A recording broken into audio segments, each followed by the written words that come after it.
Sorry Parvathi, നിങ്ങൾ ഗോഡൌണിൽ കുടുങ്ങി കിടക്കുന്നവരെ ഞാൻ അറിഞ്ഞില്ല. പാർവതിയുടെ ധാവണിക്ക് തീ പിടിച്ചാരും ഞാൻ അറിഞ്ഞു. എൻ്റെ ശ്രദ്ധക്കുറവ് കൂടിക്കൊണ്ടാണ് സംഭവിച്ചെന്ന് ഓർക്കുമ്പോൾ ഗോഡൌൺ വെച്ച് പാർവതിക്ക് എന്തെങ്കിലും സംഭവിച്ചിരുന്നെങ്കിൽ ഈ ജന്മത്ത് എനിക്ക് സമാധാനം കിട്ടില്ലായിരുന്നു. എങ്ങനെ സോറി പറയണമെന്ന് എനിക്കറിയില്ല. ആ സമയത്ത് അതൊക്കെ അനുഭവിക്കണമെന്ന് എൻ്റെ തലയിൽ എഴുതിയിട്ടുണ്ടാവും. അല്ലാതെ എന്തു പറയാനാ? ചേട്ടൻ്റെ ശ്രദ്ധക്കുറവൊന്നുമല്ല, എൻ്റെ വിധിയാ.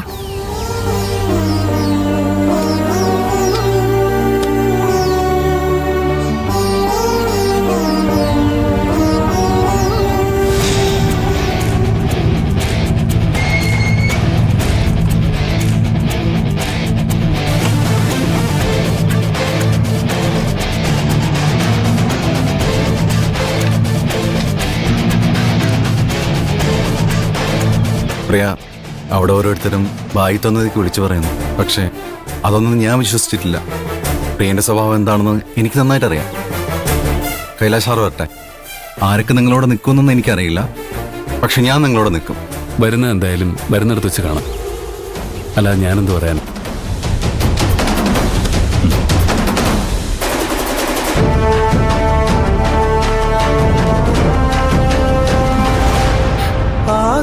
ആകാശമായവളെ,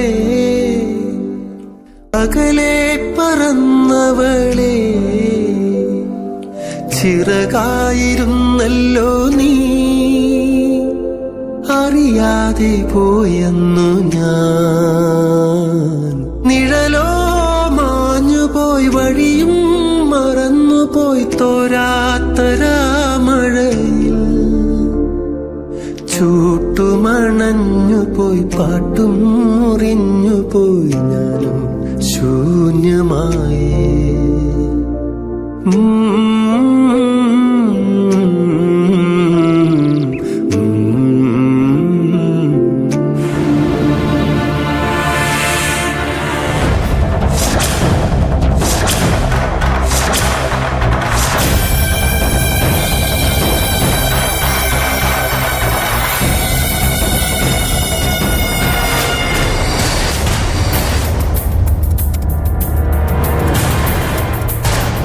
കൈലാഷിന്റെ തീരുമാനം അറിയാനാ ഇവിടെ എല്ലാവരും വെയിറ്റ് ചെയ്യുന്നത്.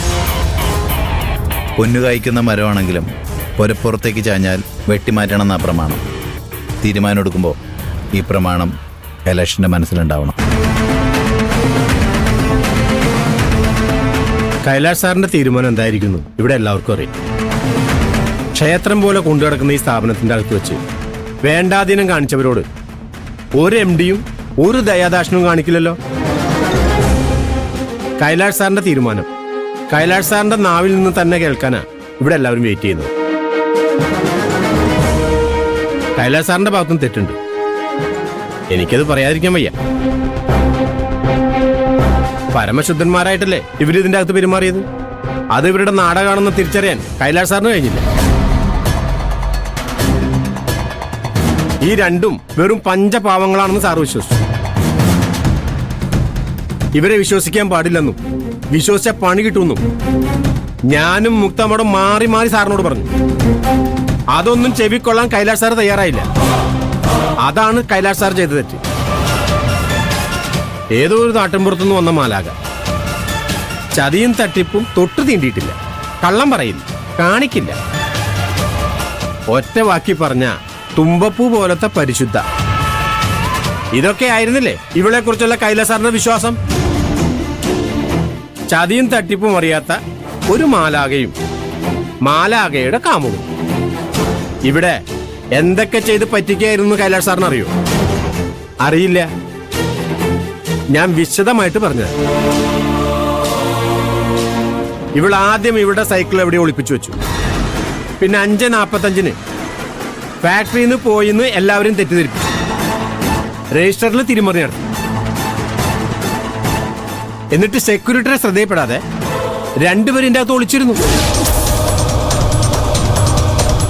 ഇനിയൊന്നും പേടിക്കാനില്ലെന്ന് ഉറപ്പായപ്പോ രണ്ടുപേരും ലീലാവിലാസങ്ങൾ ആരംഭിച്ചു.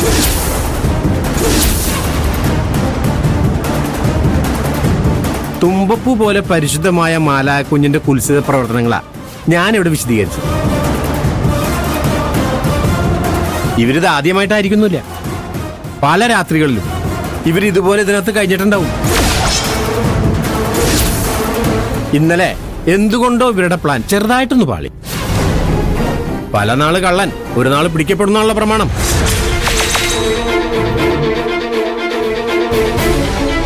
പെമ്പിള്ളേരെ പാട്ടിലാക്കാനുള്ള ഈ പ്രിയന്റെ കഴിവ് അത് സമ്മതിച്ചേ പറ്റും.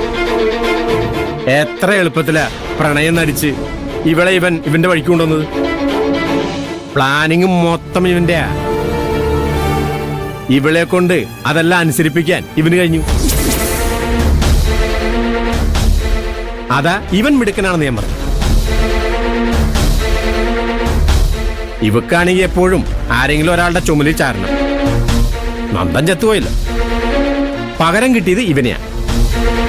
നാണോ മാനോ ഇല്ലാത്ത അസത്ത്.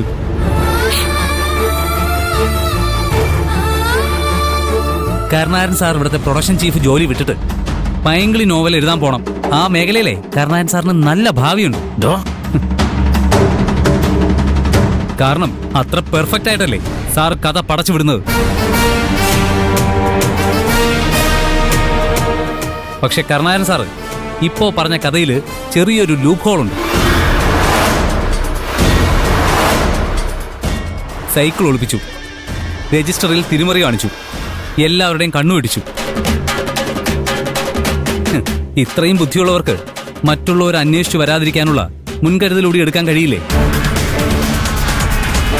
പ്രിയന്റെ അമ്മ ആശുപത്രിയിലാണ്, ഞാൻ കൂട്ടിരിക്കുകയാണെന്ന് പാറുവിനെ വിളിച്ച് പറഞ്ഞാൽ മതി. ഹോസ്റ്റൽ വാർഡനോ കൂടെ താമസിക്കുന്ന കുട്ടികളോ പിന്നെ അവൾ അന്വേഷിക്കില്ല. അതുപോലെ ഞാനോ ജയന്തിയോ സൗസവോ ആശുപത്രിയിലാണെന്ന് പ്രിയന്റെ അമ്മയെ വിളിച്ച് പറഞ്ഞാൽ മതി. പ്രിയന്റെ അമ്മ പിന്നെ പ്രിയൻ അന്വേഷിക്കില്ല. അതൊന്നും ചെയ്യാതെ മറ്റുള്ളവർക്ക് പിടികൂടാൻ പാകത്തിൽ ഇവർ കമ്പനിക്കകത്ത് കഴിഞ്ഞു. കരുണാകരൻ സാറേ, കഥയുണ്ടാക്കുമ്പോൾ ഇനിയെങ്കിലും ലൂപ്പ് ഹോൾ ഇല്ലാതെ കഥയുണ്ടാക്കണം. ശരിക്കും നടന്നത് എന്താണെന്ന് ഞാൻ പറഞ്ഞുതരാം. കരുണാകരൻ സാറ് 3 ദിവസത്തെ സ്റ്റോക്ക് ലിസ്റ്റ് ആവശ്യപ്പെട്ടതുകൊണ്ടാണ് പ്രിയൻ ഗോഡൌണിൽ കയറിയത്. പാറു പ്രിയനെ ഹെൽപ്പ് ചെയ്തതാ. രണ്ടുപേരും ഗോഡൌണിൽ ജോലി ചെയ്തുകൊണ്ടിരിക്കുമ്പോൾ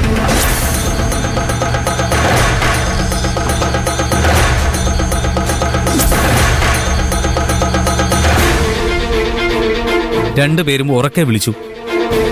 പക്ഷെ അത് കേൾക്കാൻ കമ്പനിക്കകത്ത് ആരും ഉണ്ടായിരുന്നില്ലല്ലോ. സെക്യൂരിറ്റിയും വിളിച്ചു. അകത്തെ മുറിക്കുള്ളിൽ കിടന്ന് വിളിച്ചു കൂവിയ പുറത്തിരിക്കുന്ന സെക്യൂരിറ്റിക്ക് കേൾക്കാൻ കഴിയില്ലല്ലോ. ഞങ്ങൾ അകത്ത് കുടുങ്ങിക്കിടക്കുകയാണെന്ന് സെക്യൂരിറ്റിയെ അറിയിക്കാൻ ഇവര് പല വഴിയും നോക്കി. സെക്യൂരിറ്റി ചേട്ടാ, സെക്യൂരിറ്റി ചേട്ടാ,